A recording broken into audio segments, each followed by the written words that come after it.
যদি ফেলে দিতে বলে ঘোলা জলে ঘোলা যেন আমি ফেলতে দেব না। যদি খুলে দিতে বলে দুপায়ে বাঁধা ঘুম যেন আমি খুলতে দেব না। আর আমি জানি জানি ছোড়া বাড়ি কতখানি বুঝেছি আমাদের রোহ। আর আমি জানি জানি প্রতি রাতে হয় জানি হারানো স্বপ্নের খোঁজ। আরে হারে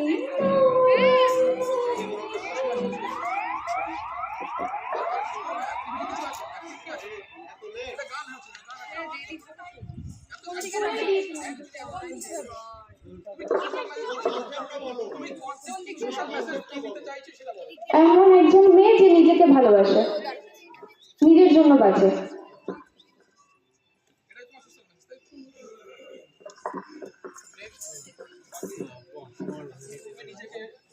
হ্যালো,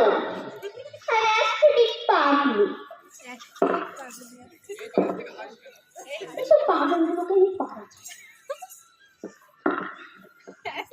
আর বলবেন না বাছা, আর বলবেন না। এই নমুনেদের চালাই বাছা রাস্তায় বেরোনো যাচ্ছে না, খালি বলে খেপি আর খেপি। আচ্ছা বলুন তো কোন জায়গাটাই খেপি? আমার নাম বাছা সেই আকাশের তারা সুন্দরী। আমি নতলায় ছতলায় দশতলায় বাছা বাস করি। সেই বর্ধমানের মহারাজের একমাত্র ছেলের বউ। আমার শ্বশুর না বাছা এত ভালোবাসে বর্ধমান থেকে উকুনের চারা এনেছিল। হ্যাঁ গো, উকুনের চারা তুলে আর হু হু করে মারে, তুলে আর হু হু করে মারে। আরে চাষ করেছে ছোলা, বন্ধু নাম রেখেছে মুড়ি ভাতের খোলা। হ্যান্সার শাক তুলতে গেলাম, পা পিছলে পড়ে গেলাম, দেখলো ভাসুর তুললো না, তোর ভাই ভাত খাবো না। মটর কলাই গোল গোল, খেপি বাজায় ফুটো ঢোল। বড় কলাইয়ের মুখ কি সরু, খেপির গল্প শুরু। দেখুন না নাম নিয়ে মাথা মোটা পেঁয়াজের ঝাল বড়া। কেমন করে তাকাচ্ছে দেখুন না, যেন চোখে অম্বল হয়েছে, পিঠে কুলাটি হয়েছে, কচি গাছের মতন মোটা হবে। আরে বিড়ি খেয়ে ফেলনা ফেলনা তাদের বাড়ি তালবো না। হ্যাঁ হাতে পায়ে গুনি তাদের বাড়ি হলো সেই চাক চাক চাক রসের মেলাতে। বন্ধুর সঙ্গে দেখা হলো পুষ্কর তিনতলার মেলাতে। খিচাক দম ভোগে মারলে ঢোকাই দম, এক পাইলে তিন পাই দম। আমাদের একটা বাঘ ছিল, কুকু করে ডাকছিল, সেই বাঘটার কি হলো, পাখনা ঢাকার ঘুম হলো। খিচাক দম দিচ্ছে বাচ্চা আলুর দম, পেট কেটেলে গন্ডগোল। না শুনে মাথা মোটা পেঁয়াজের ঝাল বড়া। কেমন করে তাকাচ্ছে দেখুন না, যেন চোখে অম্বল হয়েছে, পিঠে পুরা।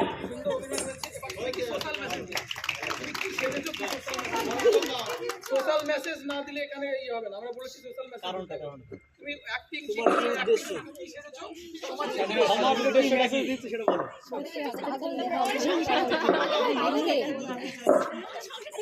অবহেলা করা উচিত না, বলে এই আমি করে কামড়ে দেখবে এটা তো মার্কস আছে করে দিয়েছি আপনার কাছে না সংসারে চাপাটা সোশ্যাল মেসেজ না সংসারে করে আমি পাগল হইনি, আমি অন্য কারণে পাগল হয়েছে। আজকালকার সমাজের মানুষ যেমন করে বলছে এখানে কাউকে কিচ্ছু করা যাবে না, কারণ না কারোর মধ্যে কিছু না কিছু ট্যালেন্ট আছে, আমি সেটাই বোঝানোর জন্য করেছি। হ্যাঁ অবশ্যই রানু মন্ডলের মতো যেমন ধরো ভালো না, আমি বলতে চাইছি তোমাকে খেপি বলে সবাই রাগায়, তাই তো? খেপি বলে সবাই রাগায়, কি কারণে রাগায়? ট্যালেন্ট। তুমি তোমার ট্যালেন্টটা তুমি এখানে জাহির করবে। ঠিক আছে, থ্যাংক ইউ। আমার ফোনে আওয়াজ হচ্ছে না, আমার ফোন লাগবে। আমার ফোনে আওয়াজ বেরোচ্ছে না। তুমি ওটা হাতে কি নিয়েছো? আমার ফোনে আওয়াজ হচ্ছে না। ওটা ঠিক করে দেখেছো ফোন? তোমার ফোন কে নিয়ে গেছে? জানি না, কে নিয়ে গেছে ফোন আমার ফোনে আওয়াজ হচ্ছে না এই ফোনে। ঠিক আছে, এবার তুমি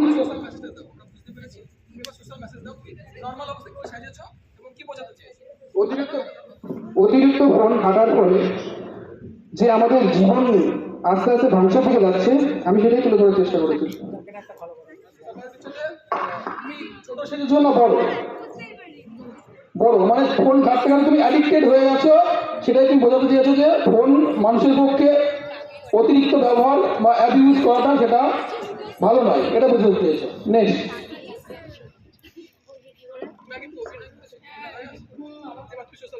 নমস্কার, আমি একজন লক্ষ্মীমন্ত বউ।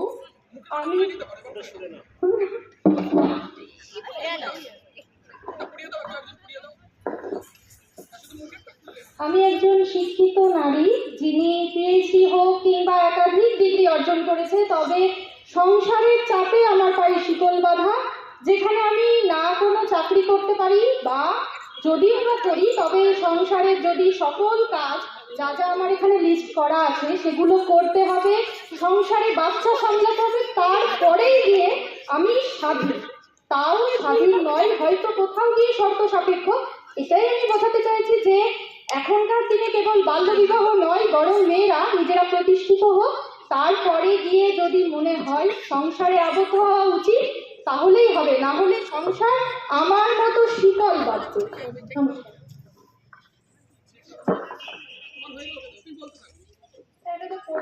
বলবো আমি যেটা রিপ্রেজেন্ট করেছি সেটা হলো বৃক্ষরোপণ সচেতনতা। আমরা জানি যে গ্লোবাল ওয়ার্মিং কতটা ভয়াবহ, আর তা ক্রমান্বয়ে পৃথিবীর তাপমাত্রা বাড়িয়ে চলেছে। আর আমরা সকলেই জানি একটি গাছ একটি প্রাণ। তো প্রাথমিক স্তর থেকে ছাত্রছাত্রীদের মধ্যে যদি সেই সচেতনতা গড়ে তোলা যায়, যে গাছ লাগানোর প্রতি সচেতনতা বৃদ্ধি করা যায়, তাহলে আমাদের পরিবেশ অনেক সুস্থ থাকবে। আমি যে গাছটা এখানে রিপ্রেজেন্ট করেছি সেটা আর বৈজ্ঞানিক নাম হচ্ছে ক্যাসিওয়ারিনা ইকুইসেটিফোলিয়া, যেটা বাংলা নাম ঝাউ গাছ, যা পরিবেশের ধুলো এবং দূষণ শোষণ করতে সাহায্য করে। আর এর পাতা এবং ছাল বিভিন্ন ঔষধ তৈরিতে ব্যবহার করা হয়। Thank you sir.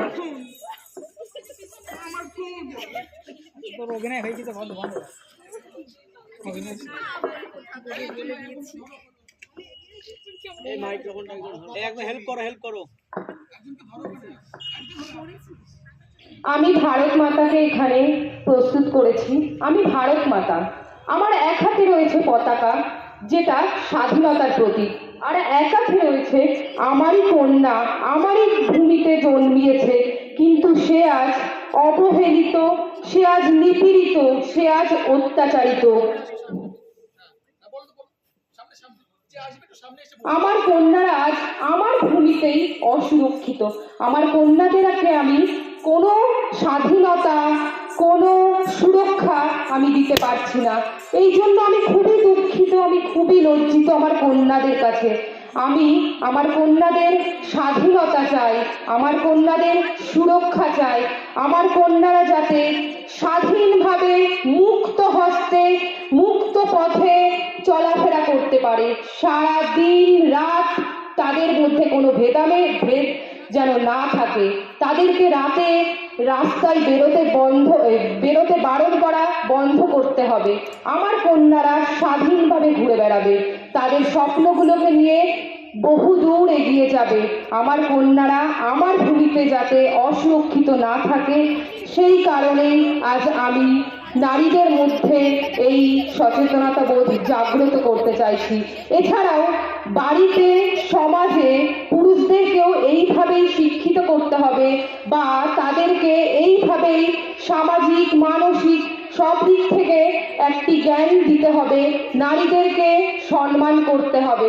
আমাদের দেশে তো কত মূর্তি পুজো হয়, বেশিরভাগই নারী মূর্তি পুজো, কিন্তু আমার নারীদের সুরক্ষা কোথায়?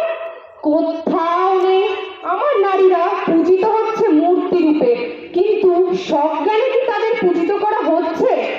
কোনো জায়গাতেই নয়, হয়তো কোথাও হয়, কিন্তু সেইটা দেখে আমরা চমকে উঠি, কারণ আমাদের সমাজে সেটা একদমই বিরল, দেখাই যায় না।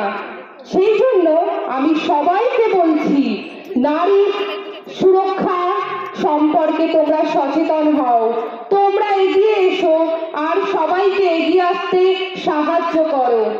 ধন্যবাদ।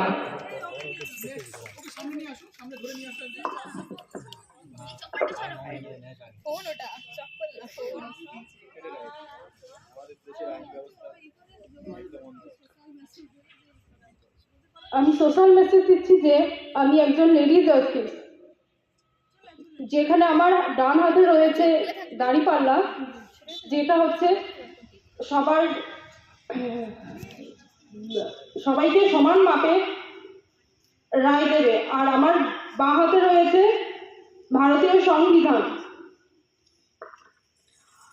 আর আমি এতদিন আমার চোখে পট্টি পদের ছিল, এখন সেটা খুলে যাচ্ছে,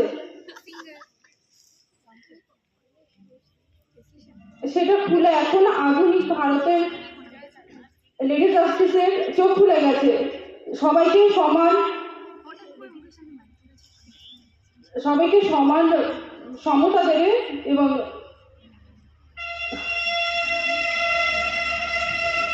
সবাইকে সমান জাস্টিস দেবে। Thank you. তোমার বাবা ফোন করেছে, এটা দেবো? হয়নি দিদি, এখনো এখন আমরা কেবল কলেজে আছি।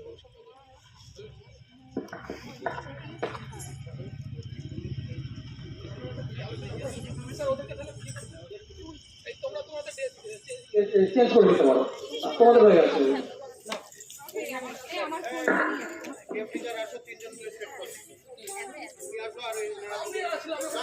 লাভ খুলে দাও।